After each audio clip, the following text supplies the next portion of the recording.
بسم اللہ الرحمن الرحیم۔ شروع کرتا ہوں اللہ کے پاک نام سے جو بہت بڑا مہربان نہایت رحم والا ہے۔ دوستو، بہنوں بھائیو، کیا آپ کو معلوم ہے ام جمیل کون تھی اور اس کا خوفناک انجام کیا ہوا تھا؟ تو دوستو، ام جمیل مکہ مکرمہ میں پیغمبر اسلام صلی اللہ علیہ وسلم کے مشن کے ابتدائی ایام میں اسلام کی شدید ترین دشمنوں میں سے ایک تھی۔ ان کا اصل نام تو عروہ بنت حرب تھا اور وہ ابو سفیان کی بہن اور رسول پاک صلی اللہ علیہ وسلم کے چچا ابو لہب کی بیوی تھی۔ اگرچہ ان کا تعلق قریش کے معزز قبیلے سے تھا، لیکن اسلام اور رسول پاک صلی اللہ علیہ وسلم سے ان کی نفرت مکہ میں ہی مشہور ہو گئی۔ وہ اپنے ہی رشتہ دار کا ساتھ دینے کی بجائے رسول پاک صلی اللہ علیہ وسلم کی مخالفت اور نقصان پہنچانے میں اپنے شوہر ابو لہب کے ساتھ کھڑی رہی۔ خود قرآن پاک نے سورہ المصاد میں ان کا تذکرہ کیا اور ان چند خواتین میں سے ایک بنا دیا جن کا قرآن پاک میں اسلام کے خلاف ان کے اعمال کی وجہ سے براہ راست حوالہ دیا گیا۔ جب رسول پاک صلی اللہ علیہ وسلم نے کھلے عام اسلام کی تبلیغ شروع کی تھی مکہ میں، تو قریش کے رہنماؤں کو اپنے اثر و رسوخ اور روایات کو کھونے کا اندیشہ ہو گیا تھا۔ ابو لہب اور ام جمیل پیغام توحید کے سخت ترین مخالفین میں سے ہو گئے۔ انہوں نے نبی کریم صلی اللہ علیہ وسلم کا مذاق اڑانا شروع کیا، آپ کے بارے میں جھوٹ پھیلانا شروع کیا اور لوگوں کو قرآن پاک سننے سے روکنے کی کوشش شروع کر دی۔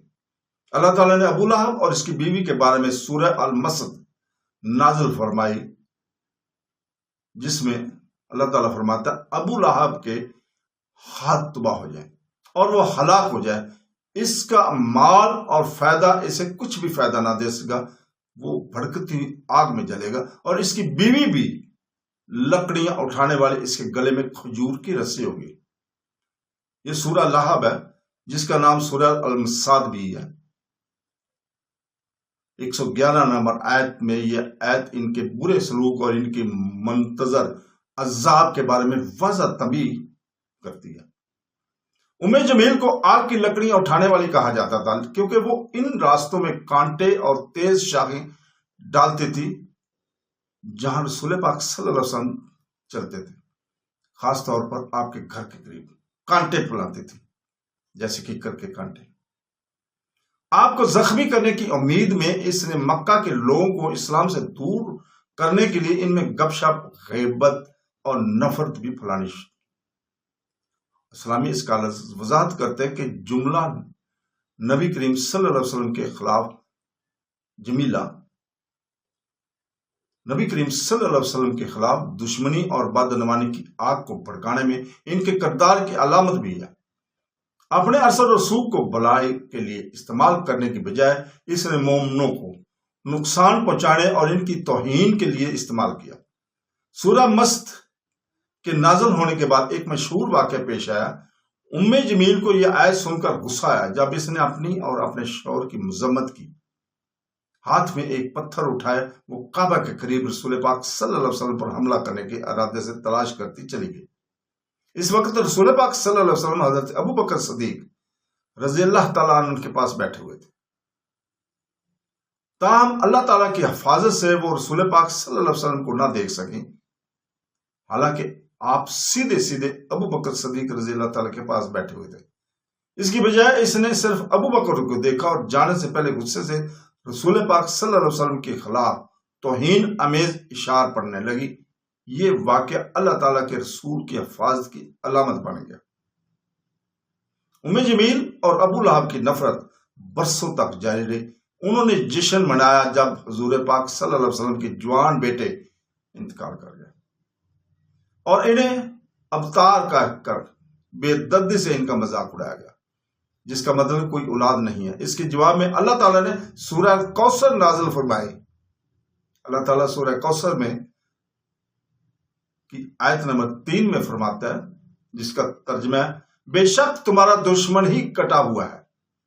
تاریخ نے بعد میں ثابت کیا کہ نبی کریم صلی اللہ علیہ وسلم کا نام اور پیغام پوری دنیا میں پھیل گیا، جبکہ ابو لہب اور ام جمیل اپنی مخالفت اور رسوائی کی وجہ سے یاد ہونے لگے۔